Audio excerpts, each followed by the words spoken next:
Vote শেষ হতেই এবং ফলাফলের পর দিকে দিকে অশান্তির অভিযোগ তুলেছিল বিজেপি তৃণমূলের বিরুদ্ধে। আর এবার বিজেপির বিরুদ্ধে ভোট পরবর্তী সন্ত্রাসী অভিযোগ তৃণমূলের। আক্রান্তদের দেখতে খেজুরিতে গেলেন তৃণমূলের 4 সদস্যের প্রতিনিধি দল। কুণাল ঘোষ, উত্তম বারিক, শিউলি সাহা এবং বীরবাহা হাসদা তারা পৌঁছেছেন খেজুরিতে।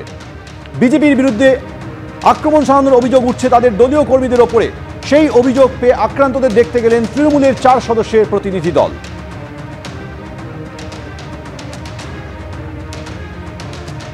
অত্যাচার ব্যভিচার ভ্রষ্টাচারের কারাগারের স্তূপে পরিণত করতে চাইছে খেজুরিকে। রুখে দিতে হবে ঐক্যবদ্ধভাবে সেই অত্যাচারকে। প্রতিহত করতে হবে মমতা বন্দ্যোপাধ্যায়ের সৈনিক হিসাবে সেই অত্যাচারকে। আমরা রাজনৈতিক সন্ত্রাসের বার্তা দিতে আসেনি। আমাদের নেত্রী মমতা বন্দ্যোপাধ্যায় বাংলায় নতুন করে শান্তি স্থাপন করেছিলেন 2011 সালে। তাই তো আজকে মাওবাদীদের বন্দুকের গুলির আওয়াজ বাংলার আকাশে বাতাসে আর শোনা যায় না। 34 বছরের অত্যাচার ব্যভিচার ভ্রষ্টাচারের কারাগার থেকে এই খেজুরিকে মুক্ত করেছিলেন আপনারা। লোকসভা নির্বাচনের পর আবার নতুন করে ভারতীয় জনতা পার্টির নেতাদের উস্কানিমূলক প্রয়োজন। ভারতীয় জনতা পার্টির হাত মাত্রা বিভিন্ন ভাবে কবারটা ঠেলে ওরা ঢুকে গেল। তখন আমি তখন তাকে যখন ছেলেকে মারতে লাগলো তখন বাধ্য হয়ে বাবা হয়ে তো আর বসে থাকা যায় না।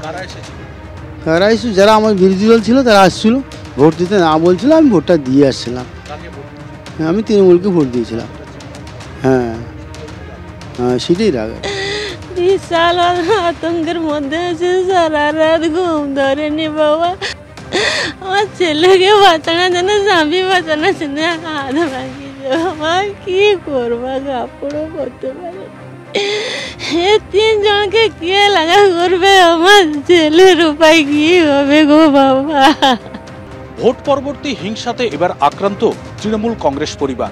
এই মুহূর্তে আমরা রয়েছি খেজুরি 2 নম্বর ব্লকের লক্ষণপুর এলাকায়। এটাই হচ্ছে গিয়ে সুবল মিদ্দার বাড়ি এবং সেই সুবল মিদ্দার বাড়িতে কিন্তু ভোটের ফলাফল বেরোনোর পর তার উপরে আক্রমণ করা হয় বলে অভিযোগ। আমরা দেখতেই পাচ্ছি যে সুবলবাবু পায়ে যেরকমভাবে ব্যান্ডেজ বাঁধা হয়ে রয়েছে। শুধুমাত্র সুবলবাবু নয়, তার স্ত্রীকেও কিন্তু এরকমভাবে আক্রান্ত হতে হয়েছে এবং তার পরিবারের যে সদস্য, তার যে ছেলে রয়েছে তাকেও কিন্তু আক্রান্ত করা হয়েছে।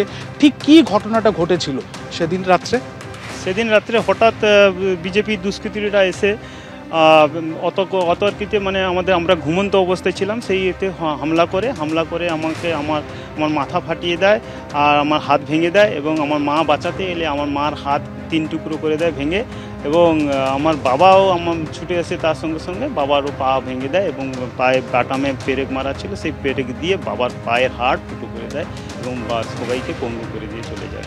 কেন আপনাদের উপর কেন এই হামলাটা হলো? আমরা তৃণমূল কংগ্রেস করি, বরাবরের জন্য তৃণমূল কংগ্রেস করি, আরও সেই জন্য ওদের আক্রোশ।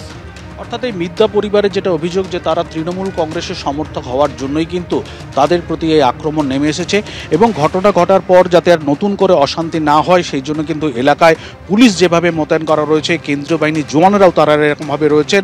শুধুমাত্র বিভিন্ন এলাকাতে নয়, তারা গ্রামের ভেতরে নতুন করে যাতে কোনো অশান্তি না হয় সেই জন্য তারা একাধিক এলাকাতে টহলও দিচ্ছেন।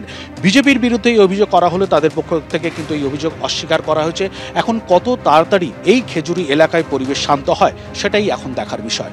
খেজুরি থেকে ক্যামেরায় সন্দীপ পালের সঙ্গে বিটন চক্রবর্তী, এবিপি আনন্দ, পূর্ব মেদিনীপুর।